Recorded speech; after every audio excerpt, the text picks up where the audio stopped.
Il secondo dolce che andremo a vedere oggi è la torta caprese. The second dessert we're going to see today is Caprese Cake, another great classical of Neapolitan pastry. It can be done with chocolate, with lemon, even though during time there have been a lot of other variations, but if we're talking about tradition, we're talking about mainly these two versions. We're going to see how to make and what the mate criteria we must follow to make to not have problems during the working phase. So the ingredients. First of all, it is a dessert that can be used and can be eaten for people who are intolerant to gluten because our powder mix is only with dried fruit flour, in this case almond flour. Remember that almond flour must be dried and sifted because in this specific case it allows us a better insertion of the powder in the main mass. So take your almond powder, let it dry nicely at 130 or 140 degrees for 10 minutes, and or if you want a consistency that's a little bit more crunchy, we can use some whole almonds with the peel or without the peel. Toast them at 130 140 degrees and then cut them, so process them depending on how much you want the dried fruit to influence during the chewing process. Butter 14-15 degrees, sugar, castor sugar, you can use sucrose in this case, or icing sugar, which of course if we're using sucrose we will have a major crunch, but a structure that's a little bit more rough. Aromas, orange and lemon. Egg yolk, which we are inserting right after the whipping of butter, sugar, aromas and salt. And the egg white that we're going to add at the very last after we've finished inserting the almond flour and the chocolate at around 35 degrees. We're going to let the egg whites whip, not too stiff peaks, so it must be around 80% of the way. Then we're going to fold the whole thing and put it in molds. We prefer to use some iron cake molds. In this case we're going to butter them and flour them to improve the unmolding of the cakes. You can use silicone molds, steel rings, based on what your structure offers. In some cases we prefer to use butter and flour because sprayed butter tends to attack especially this type of product, so the whipped masses like pan di spagna, pastry cakes, and during the cooking, since we have this, it can alter the temperature of the chamber. Since it is a good heat vehicle, it would overload the outside part of the dessert, giving it a consistency that's very buttery and friable. So we prefer to use butter and flour. Clearly, when we'll have to make 100 caprese cakes in our laboratory, it is still a quite of a job to butter and flour every single cake mold. So remember that there is never a right way to make a product. Even for simple things like these, in some cases I use spray butter because I need to be faster, but warily. But when I want to make a different product, of course, that has a consistency and a flavor that's better, I prefer to use fresh butter and flour. So we can start. It's classical method: butter, sugar, aroma, salt, let it work, then eggs, a little bit at a time. Then we're going to add the powders, and we've kind of finished. This is the concept of the classical method. And we're going to do it with the leaf. And today what we're going to do is taking the butter, inserting inside,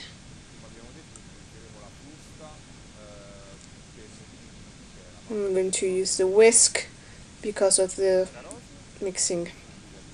But we can also use the leaf bottle. So sucrose right in, then a pinch of salt to give the right balance to our product, but it's not necessary for the actual making. The salt is just a flavor balancer, so it lowers the sugary push.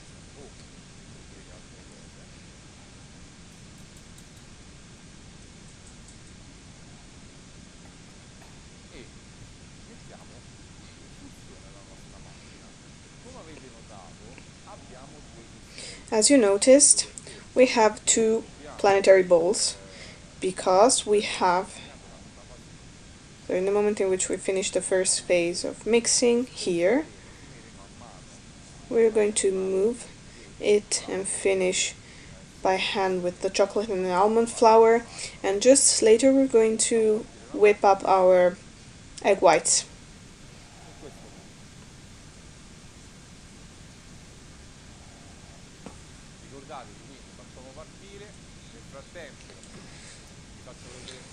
So let the machine start. In the meantime, I'm going to tell you. So while these are working together, we're going to melt our chocolate on a water bath, or you can melt it in a microwave. The important thing is that the chocolate enters at around 35 degrees to prevent that if it's too cold, it might recrystallize. If it's too warm, it might favor the melting of the butter. So we must be careful about that. Almond flour, sifted, dried. Just lifting the bowl a little bit. There's no need to get to whip as if we were making a prolino, so a biscuit. Butter doesn't have to clear up, it doesn't have to puff up. What's important is to just allow the sugar to melt delicately.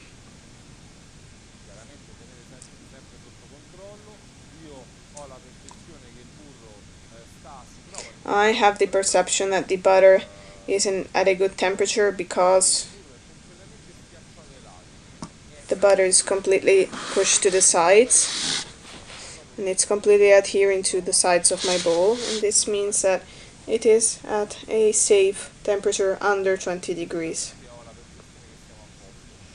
And so visually I have the perception that we are okay. If the butter instead starts falling on the sides, it means that we're getting over that temperature, and so I must be careful not to stimulate its fusion.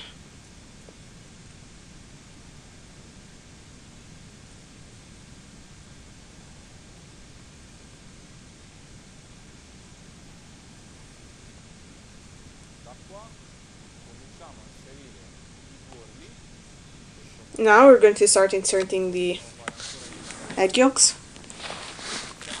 We can do it in the planetary machine,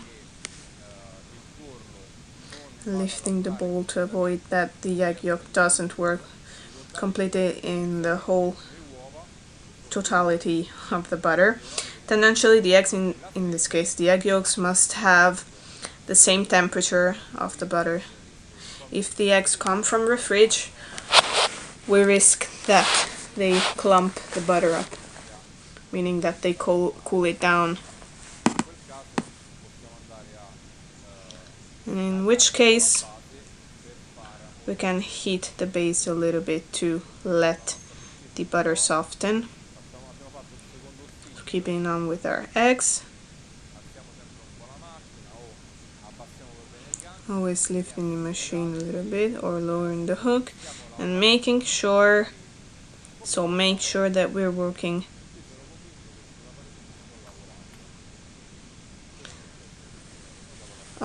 on the side. So I think that that the machine is not working good on the sides, so I'm taking my spatula.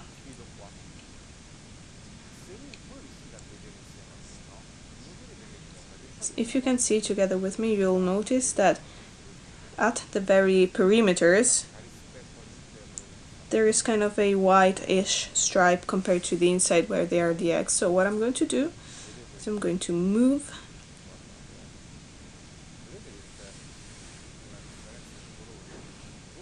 you can see that there's a color difference. It means that in the internal part the eggs are working with 60-70% of the butter, but since we have a quite cold temperature, the butter has remained attached to the sides, and so in that area the egg is not working. So we're just taking our scraper and re-stirring the whole thing, so that when we go back to the machine we are sure to mix everything homogeneously.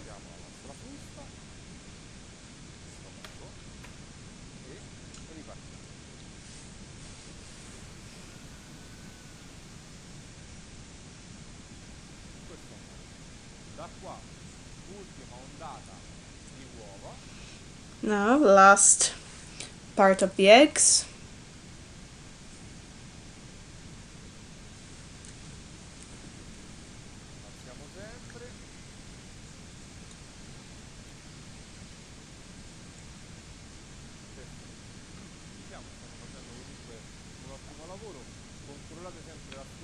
So we're doing a great job. Always control the structure, always control the temperature.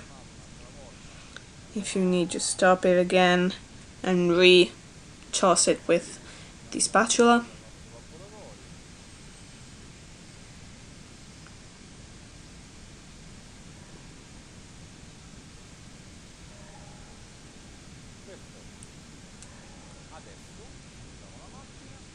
Now, turn the machine off, we're going to remove our base, butter, sugar, aroma, salt, and egg yolks. And I'm going to place it at the center of our working surface. What we're going to do now is, first of all, we're going to add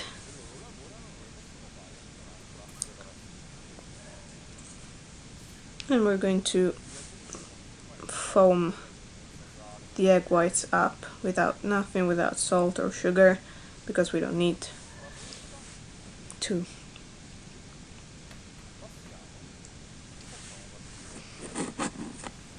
Lowering the heat and letting it start. So always keeping everything under control. So now we're going to insert the powders like this. Almond flour, always before putting it, just crumble it a little bit with your hands. I'm going to mix it. There's no need, you just have to stir it in.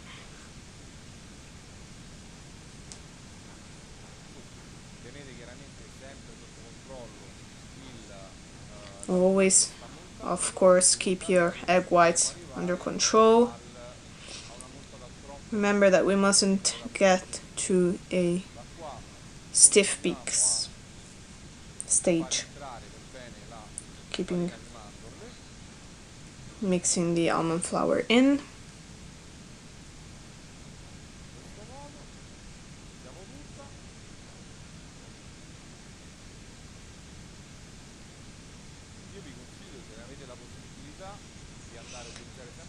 I advise you, if you can, to always use almonds with the peel on, because they're a little bit more aromatic.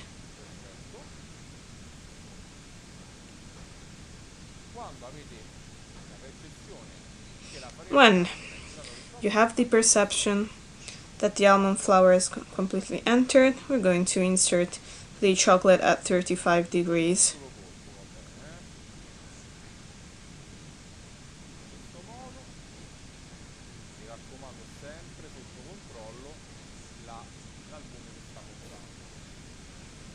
So always keep your egg whites under control, so adding the chocolate and folding it in.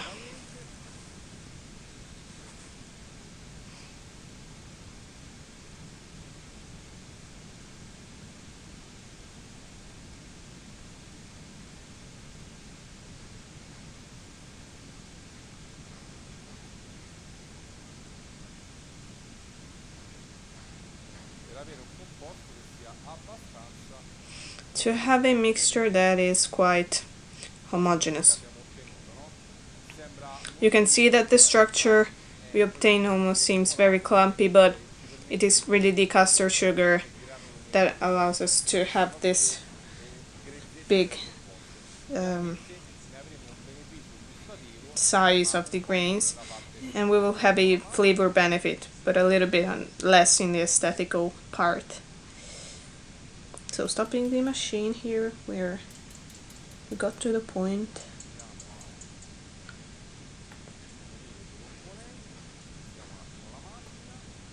We're going to join together the two components. And here always remember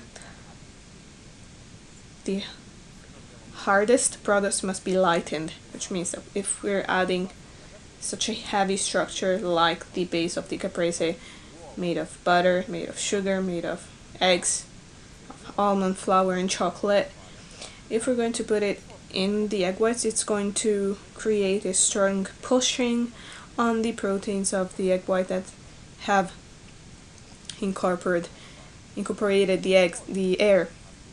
So what we're going to do is we're going to put a little bit of foamed egg whites in our caprese base. So by doing this, maybe also using a whisk in the beginning, we can sacrifice a small part of the egg whites to lighten our base.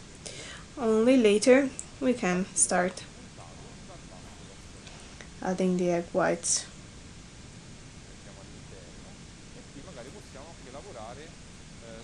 And here maybe we can work without the bottom to top criteria. We just needed to soften the product a little bit and improving the entrance of the remaining egg whites.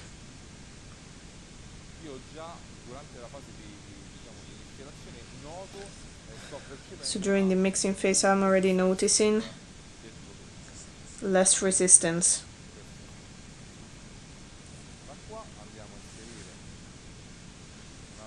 Now we're going to insert another third of the egg whites,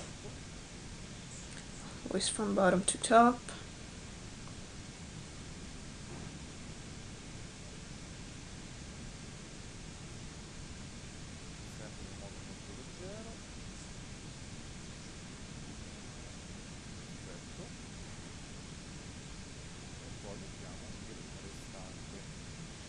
And then we're going to put the rest.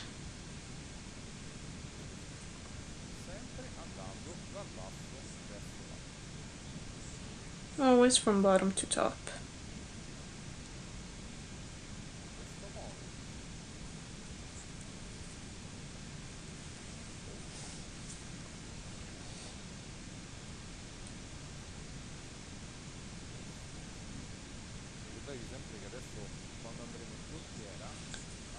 Always remember that now when we will put it in the cake mold, never completely cover your mold. Always leave a little space because it will tend to rise a little bit.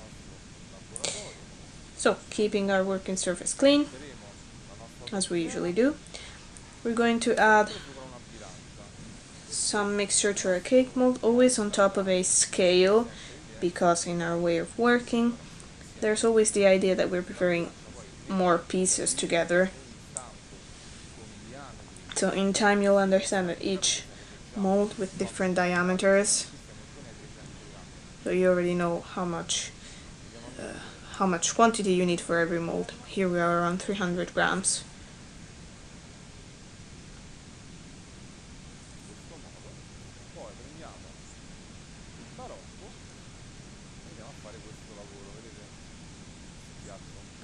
And we're going to take a scraper and doing this.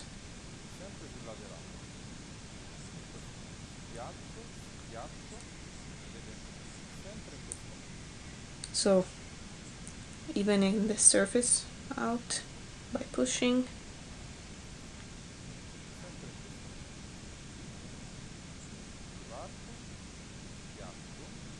So again, pushing. Removing some excess. Remember anyways that the base during the cooking will spread a little bit. And just a few final touch to have a growth that's uniform. Couple hits, very gently. Clean eventually the border that you might have, in which you might have some chocolate, to prevent it from burning. I want to be completely precise, okay.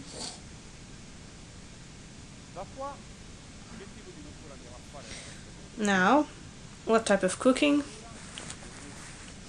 We're going to bake it into 2 steps, more or less. For this diameter, this is around 28 centimeters diameter. For this diameter, we have a thickness of around 2 centimeters and a half or 3, around 180 degrees for 10 minutes, and then valve 50-50, and then 160 degrees for another 30 minutes. And then we're going to blast chill it. Don't unmold it when it's warm, because we don't have a structure with gluten that allows us to have a more rigid structure. If we unmold it when it's warm, it can crumble. So blast chill it first, and then you're going to unmold it directly on your serving dish. And this is it with the preparation of the caprese cake.